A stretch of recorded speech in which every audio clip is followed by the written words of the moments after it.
स्वामी विवेकानंद आदर्श ठरले. नाते वक्ते आणि रसिक श्रोत्यांनो नमस्कार. मी कुणाल सागर ननवे, चौकाबा दामाने हायस्कूल इयत्ता 6वी चा विद्यार्थी. अर्थातच आपण पुढे विषय मांडतो स्वामी विवेकानंद.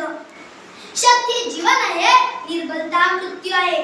विस्तार जीवन आहे, अंकुचन मृत्यू आहे.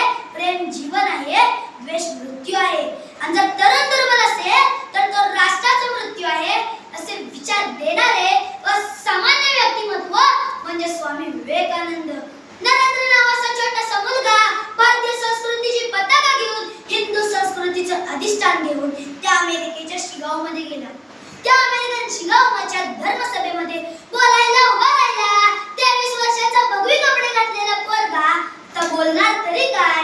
सगळीकडे समाज छंबी झाली. काय बोलेल, एवढे तत्वज्ञ आहेत, तेवढे धर्ममथांडे आहेत, तेवढे विद्वान आहेत. या सगळ्यांमध्ये हा छोटा नरेंद्र बोलेल तरी काय. आणि बघता बघता या नरेंद्रने बोलायला सुरुवात केली. ब्रदर्स अँड सिस्टर्स, बंधू आणि भगिनींनो, आणि टाळ्यांचा प्रचंड कडकडाट झाला. इतका कडकडाट झाला की टाळ्या कशा पडाव्यात तर अमेरिकेत नरेंद्रला पडल्या, अगदी कशा पडाव्यात असं त्यावेळी सांगितलं जाऊ लागलं. एवढी कीर्ती त्या नरेंद्रने मिळवली. अहो, पुढे बसलेल्यांना आपलं बंधू भाव मानावं ही शिकवण त्याच्या आईनेच तर दिली होती. आणि याच शिकवणीतून नरेंद्रचा विवेकानंद झाला ही सर्वात मोठी गोष्ट आहे. आणि विवेकानंद जेव्हा परदेशातून जाऊन आले तेव्हा त्यांनी आईला सांगितलं होतं की मी परदेशातून जाऊन आल्यावर तुला चारीधामाची यात्रा करावितो. आता मी परदेशातून जाऊन आलोय, एवढी मोठी माझी प्रसिद्धी झाली, एवढी मोठी माझी भाषणं गाजतात. आता आईला फिरवायला मला काय वेळ आहे का? माझ्या कशाला मागं लागतेस? दुसरं कोण भेटतंय का बघ, असं ते म्हणाले नाही. त्या आईला म्हणाले, आई मी तुला शब्द दिला होता की चारीधामाची यात्रा करायचो. चल, मी परदेशातून जाऊन आलोय, तुला चारीधामाची यात्रा करायचो.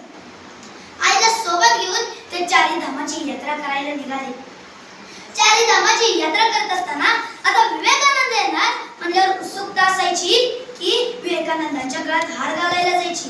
विवेकानंद सारखी बाजूला सरायचे आणि तो हार आपल्या आईच्या गळ्यात घालायला लावायचे. विवेकानंद लोकांना सांगायची, अरे मी आज जो आहे ना ती ही आहे म्हणून. जर ही नसती तर मी नसतो. सत्कार माझा कसला करता? सत्कार या माऊलीचा करा जिने मला वाढवलं घडवलं. सत्कार माझा कसला करता?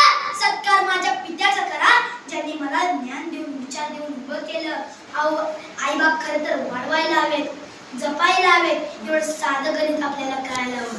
शेवटी जाता जाता या ज्ञानपीठाची, विचारपीठाची, साहित्यपीठाची रजा घेताना एवढेच म्हणतो की सत्कारणाच्या देव फुलांनी देव पूजिला ज्यांनी, सत्कारणाच्या देव फुलांनी देव पूजिला ज्यांनी, अनंत त्यांची स्मरण यात्रा कधी न संपे मरणांनी. अनंत त्यांची स्मरण यात्रा कधी न संपे मरणांनी.